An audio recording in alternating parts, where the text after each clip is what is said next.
మేము కలవగా తెగ కలవరం అసలిది కదా ఒక సంబరం ఒక వరసలా కదిలిన క్షణం ఇక తెలియదే ఒంటరితనం ఎన్నాళ్ళ కోరాలు కన్నోళ్ళిలా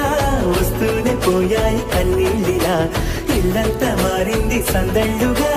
మీరంతా ఉండాలి వందేళ్ళిలా మనవారే వెనకుంటే మరణాన్నే మరిచేలే మనసంతా వెలుగేదా ఇక చీకటెళ్ళింది తెల్లారి నీ నవ్వుతోనే 10 మంది ఉండగా ప్రతిరోజు పండగే పడి నవ్వుతుండగా ప్రతిరోజు